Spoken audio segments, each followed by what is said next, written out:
जय गणेश जी। जय गुरु जी। आइए अब हम जानते हैं तृतीय खंड के प्रथम अध्याय के बारे में। इसमें हम जानेंगे सबसे पहले शौनक का पूर्ण व्रत विषयक प्रश्न। शौनक बोले, हे सूत जी, हे महाभाग, सुनते हैं कि एक बार भगवान शंकर ने भगवती पार्वती को किसी संतान दाता व्रत का उपदेश दिया था। वह व्रत अमोघ होने के कारण कभी निष्फल नहीं जाता। उस व्रत का अनुष्ठान करके गिरिराज नंदिनी भी सफल मनोरथ हुई थी।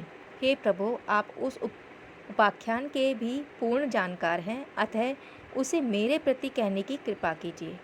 सूत जी उस प्रश्न को सुनकर बड़े प्रसन्न हुए और कुछ देर मौन रहकर उन उमा का स्मरण करने लगे।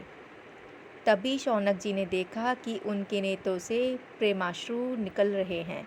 सूत जी ने अपने नेत्र पहुँचते हुए कहा, धन्य हो शौनक, जो बार बार भगवान के अद्भुत चरित्रों के प्रति जिज्ञासा करते हो। तुमने तो प्रश्न किया है, उससे संबंधित गाथा एक बार भगवान श्री नारायण ने देव ऋषि नारद जी को सुनाई थी। जगजननी पार्वती के अंक में उस व्रत के प्रभाव से साक्षात अव्यक्त पार ब्रह्म ही व्यक्त हुए थे। आइए सुनते क्या है वो कथा। प्राचीन काल की बात है, जब शैलपुत्री के साथ भगवान शंकर का विवाह हुए कुछ ही काल व्यतीत हुआ था। भगवान वृक्षध्वज उनके साथ निर्जन वन में निवास कर रहे थे तथा वहाँ उनका विहार दीर्घ काल तक चलता रहा था। तभी एक दिन शैलनंदिनी ने उनसे निवेदन किया, प्रभु, मुझे एक अत्यंत श्रेष्ठ पुत्र की कामना है, क्योंकि पुत्र के बिना घर तो सूना रहता ही है। कहते हैं कि पुत्रहीन गृहस्थ को परम पुरुषार्थ की भी प्राप्ति नहीं होती। शिवजी ने गिरिराज पुत्री का अभिप्राय समझ लिया और बोले, प्रिय, परम पुरुषार्थ की प्राप्ति तो हमें सदैव रहती है, उससे वंचित हो तो हम कभी किसी भी स्थिति में नहीं हैं। फिर भी तुम्हें पुत्र की अभिलाषा है, उसकी प्राप्ति के लिए मैं तुम्हें एक अमोघ उपाय बतलाऊंगा। देखो, एक ऐसा व्रत है जो सभी में श्रेष्ठ तथा अभीष्ट सिद्धि का बीज रूप है। उसके द्वारा परम बल और हर्ष की प्राप्ति होती है। यदि तुम उस व्रत को करो तो अवश्य ही अभीष्ट पूर्ति होगी। उस परम शुभदायक व्रत को पुण्य कहते हैं। इसका अनुष्ठान 1 वर्ष में पूर्ण होता है। हरिराधनम कृत्वा व्रतम कुरु वरानन्ये व्रच पुण्यकम नाम वृषमेकम करिष्यति। अर्थात पार्वती जी उस व्रत के विषय में सुनकर बहुत प्रसन्न हुई और उन्होंने देवादिदेव शिवजी ने से पूछा, नाथ, यह व्रत पहले भी किसी ने किया है क्या? यदि किया हो तो उसका उपाख्यान मुझे सुनाने की कृपा कीजिए, जिससे मुझे व्रत की विधि का भी ज्ञान हो जाए और अनुमान लगा सकूं कि मैं उसे कर सकूंगी या नहीं। शिवजी बोले, देवी, यह व्रत कुछ कठिन नहीं है। पूर्व काल में इसे मनु पत्नी शतरूपा ने किया था। वह अधिक आयु होने पर भी संतान न होने के कारण बहुत दुखी थी। जब उसे कोई भी उपाय दिखाई न दिया तो वह पति की अनुमति से लोक पितामह के पास ब्रह्मलोक में जा पहुंची और वहां उनके चरणों में प्रणाम करके बोली, हे प्रभु, आप समस्त संसार के कर्ता तथा विजय के कारणों के भी कारण हैं। आपकी इच्छा के बिना स्वर्गोत्पत्ति नहीं हो सकती है। हे दयालो, मेरी इतनी आयु हो गई है किंतु पुत्र नहीं हुआ, और पुत्र के बिना गृहस्थ जीवन सर्वथा नीरस एवं व्यर्थ ही रहता है। विद्वानों का कहना है कि पुत्रहीन दंपति का जन्म एवं वैभव किसी का भी काम का नहीं होता। यद्यपि जप तप दान धर्म का पुण्य जन्मांतर से में श्रेष्ठ फल देने वाला कहा है, फिर भी इस लोक और परलोक दोनों में ही सुख, प्रसन्नता और मोक्ष की प्राप्ति का साधन पुत्र ही है। हे लोक पितामह, पुत्र के द्वारा पुम नामक नरक से रक्षा होती है, इसलिए वह परलोक में भी आनंद को देने वाला कहा है। हे देव, कृपया मुझे यह बताने का कष्ट करें कि मुझ जैसी पुत्रहीन स्त्रियों को पुत्र की प्राप्ति किस उपाय से हो। हे दीन बंधो, मैं पुत्र के अभाव में अत्यंत दुखी हूँ, अतएव कोई अमोघ उपाय बताकर मेरी अभीष्ट सिद्ध कीजिए। ब्रह्मा जी मौन रहते हुए उसकी बात सुन रहे थे। उसने समझा कि पितामह कुछ उत्तर नहीं दे रहे हैं, तो निराश सी होती हुई बोली, प्रभु, यदि कोई उपाय नहीं हुआ तो मैं पतिदेव के साथ वन में जाना ही उचित समझूंगी। उस स्थिति में हमारे लिए पृथ्वी के राज्य, वैभव, सुयश आदि की कुछ भी उपयोगिता नहीं रहेगी। इसलिए हम सबको चाहें आप स्वयं संभालें अथवा किसी अन्य को दे दें। आइए आगे जानते हैं पुण्य व्रत का विधान। यह कहकर शत्रुपा अत्यंत दुखावेग के कारण चतुरानन के समक्ष फूट फूट कर रोने लगी। यह देखकर दयामय पितामह ने शत्रुपा को आश्वासन देते हुए कहा, देवी रो मत, शांत होकर मेरी बात सुनो। मैं तुम्हें एक ऐसा उपाय बताता हूँ जो कभी कामनाओं की सिद्धि करने वाला है। उसके द्वारा धन, संतान, सत्कीर्ति, स्त्री को पति और पुरुष को पत्नी की प्राप्ति होती है। उसका अनुष्ठान करने पर निश्चय ही भगवान श्री हरि के समान पराक्रमी, ऐश्वर्य संपन्न एवं महिमाशाली पुत्र की प्राप्ति होती है। शत्रुपा ने पूछा, पितामह, इस व्रत का नाम क्या है तथा कब से आरंभ करना चाहिए? इसके अनुष्ठान में किस देवता की उपासना की जाती है? सो सब मुझसे कहने की कृपा करें। चतुर्मुख ने बताया, इस व्रत को पूर्ण्यक कहते हैं। इसका अनुष्ठान माघ मास के शुक्ल पक्ष की त्रयोदशी से आरंभ करना चाहिए। इसमें समस्त भोग और मोक्ष के देने वाले परब्रह्म श्री कृष्ण की आराधना की जाती है। व्रतारंभ के प्रथम दिन उपवास करना चाहिए तथा दूसरे दिन प्रातःकाल ब्रह्म मुहूर्त में उठकर शौचादि से निवृत्त होकर शुद्ध स्वच्छ जल में स्नान करें। तदंतर आचमनादि करके भगवान श्री कृष्ण को अर्घ्य प्रदान करें। उसके पश्चात नित्य कर्म करें और फिर पुरोहितों का वर्ण करके स्वास्तिवाचन, कलश स्थापन एवं व्रत का संकल्प करें। फिर प्रथम पूजा के अधिकारी गणेश्वर का पूजन कर गोलोक धाम निवासी भगवान श्री कृष्ण का षोडशोपचार पूजन कर इस महान व्रत का अनुष्ठान आरंभ करें। तदुपरांत सौंदर्य, नेत्र, ज्योति, पति, सौभाग्य आदि को अक्षुण्णता के लिए विभिन्न वस्तुओं के समर्पण का निर्देश करते हुए पुत्र प्राप्ति के लिए समर्पण का इस प्रकार उपदेश किया। देवी, पुत्र की कामना से किए जाने वाले अनुष्ठान में कुष्मांड, नारियल, जंबीर और श्रीफल का समर्पण किया जाता है। अनुष्ठान काल में प्रभु की प्रसन्नता के लिए अनेक प्रकार के संगीत वाद्यादि के साथ भगवान श्री हरि का गुण कीर्तन करना चाहिए।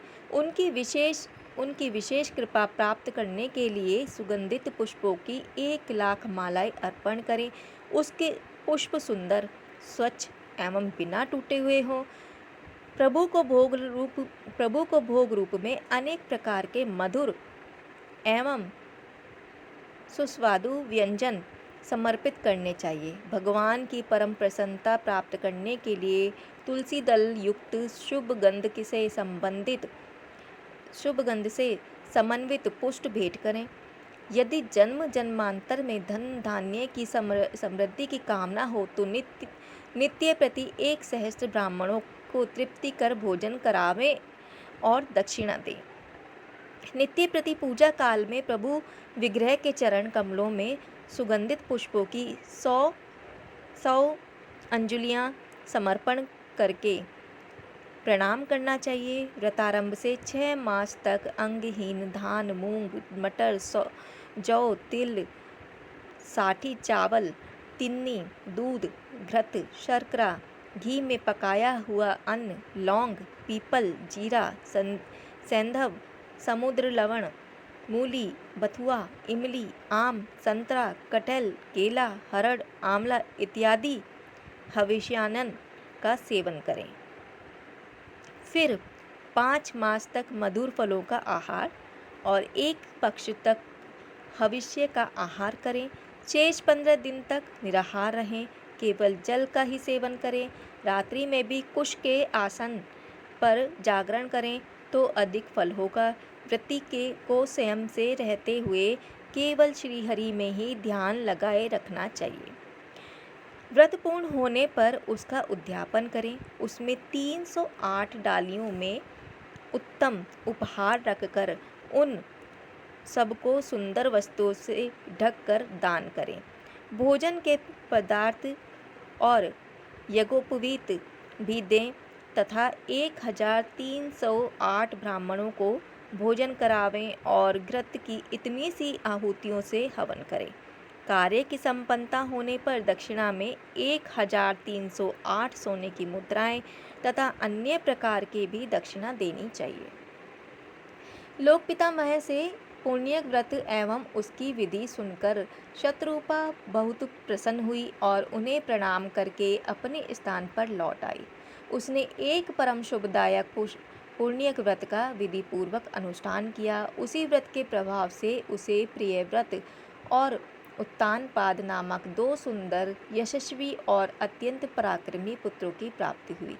इससे राजा मनु को बड़ी प्रसन्नता हुई। उसके दोनों बालक आनंद से परिपूर्ण हो गए। शिवजी बोले, हे शिवे, महाभागा देवहूति ने भी इस अत्यंत पुण्य फलदायक पुण्यक व्रत का अनुष्ठान किया था। उसके फलस्वरूप उन्हें भगवान श्री हरि के अंश अवतार एवं सिद्धों में श्रेष्ठ कपिल देव की पुत्र रूप में प्राप्ति हुई थी। उन्हीं कपिल भगवान ने सांख्य शास्त्र की रचना कर अज्ञान अंधकार में पड़े हुए प्राणियों को ज्ञान का प्रकाश कराया था। हे पार्वती, इसी महापुण्यक व्रत को परम सती अरुंधति ने भी अत्यंत उल्लासपूर्वक एवं विधि सहित करते हुए भक्ति मुक्तिदायक भगवान श्री हरि की उपासना की थी, जिसके प्रभाव से उन्हें पुत्र रूप में शक्ति की प्राप्ति हुई थी। देव माता अदिति ने भी परम भक्ति भावपूर्वक इसी पुण्यक नामक महा अनुष्ठान का आश्रय लिया था। उनकी आराधना से प्रसन्न हुए भगवान श्री हरि ने उनके अंक में साक्षात पुत्र रूप में से भगवान वामन देव का अवतार धारण किया था, जिन्होंने अपने 3 पदों में तीनों लोकों को नाप लिया था। इंद्राणी शची ने भी इसी पुण्यक व्रत का अनुष्ठान करके जयंत नामक पुत्र प्राप्त किया था। मनु पुत्र राजा उत्तानपाद की पत्नी ने भी पुण्यक व्रत द्वारा श्री कृष्ण की आराधना करके परम भगवत भक्त ध्रुव को उत्पन्न किया था। हे पार्वती, धनेश्वर कुबेर की पत्नी ने नलकुवर को जन्म दिया था। उससे भी इसी व्रत का प्रभाव था। उसमें भी इसी व्रत का प्रभाव था। सूर्य पत्नी ने मनु को तथा महर्षि अत्रि की पत्नी ने चंद्रमा को पुत्र रूप में उत्पन्न किया था। हे शुभे, महर्षि अंगिरा को परम विद्वान एवं महिमा में देव गुरु बृहस्पति की पुत्र रूप में प्राप्ति भी इसी व्रत के प्रभाव से हुई थी। शैलनंदिनी भृगुपत्नी को भगवान नारायण के अंशभूत परम तेजस्वी दैत्य गुरु शंकराचार्य की जो प्राप्ति हुई थी, उसमें भी इसी पुण्यक व्रत का प्रभाव निहित था। राजेंद्रों की महारानियों और देव पत्नियों को यह व्रत अत्यंत आनंद देने वाला एवं सुख साध्य है। अन्य साध्वी स्त्रियों ने के लिए भी प्राणों से अधिक प्रिय, सौभाग्य वर्धक एवं समस्त कामनाओं को पूर्ण करने वाला है। आइए अब जानेंगे पुण्य व्रत की फलश्रुति। हे शिवे, इस व्रत का अनंत फल है। अब तक जो बताया जा चुका है उससे असंख्य गुना शुभ प्रदान करने वाला है। इसके द्वारा समस्त अभिष्टों की सिद्धि होती है। इसका अनुष्ठान करने वाले के सभी विघ्नों का इसके प्रभाव से निवारण हो जाता है। त्रिभुवन विख्यात पुत्र एवं सतत सौभाग्य की प्राप्ति होती है। असुंदर स्त्री पुरुष इसके द्वारा सौंदर्य प्राप्त कर सकते हैं। धनहीनों को धन, भूमिहीनों को भूमि तथा पशु, वाहन आदि से वंचितों को इच्छित पशु एवं वाहन आदि प्राप्त होते हैं। वस्तुतः यह महान व्रत अनुष्ठान प्रत्येक जन्म में अभीष्ट सिद्धियों की उपलब्धि कराने वाला एवं सभी व्रतों का बीज रूप है। भगवान शशिशेखर द्वारा पुण्य व्रत की विधि और महामात्य सुनकर देवी पार्वती के मन में उसके अनुष्ठान करने की इच्छा हुई और उन्होंने देवादिदेव से निवेदन किया, प्रभु मैं इस व्रत को करना चाहती हूँ, किंतु इसकी व्यवस्था किस प्रकार हो। शिवजी ने कहा, शिवे, इस व्रत के साधन भूत, पुष्प और फल लाने के लिए मैं 100 ब्राह्मणों को तथा अन्य सामग्री लाने के लिए 100 भृत्यों और आवश्यक संख्या में अन्य दास दासियों को नियुक्त किए देता हूँ। जय गणेश जी। पुरोहित पद पर नियुक्ति हेतु सभी व्रत विधियों के जानने वाले वेद वेदांगों के परम विद्वान सर्वज्ञ परम ज्ञानी एवं हरिभक्त सनत कुमार को बुला दूंगा। इस प्रकार तुम इस परम श्रेष्ठ व्रत का श्रद्धा भक्ति एवं विधि सहित पालन करो। इसका अनुष्ठान करने से तुम्हें परम दुर्लभ पुत्र रत्न की प्राप्ति अवश्य ही होगी। ये था तृतीय खंड के प्रथम अध्याय का वर्णन। कल हम फिर से जानेंगे तृतीय खंड के द्वितीय अध्याय का वर्णन। तब तक के लिए जय गणेश जी, जय लंबोदराय, जय गुरु जी।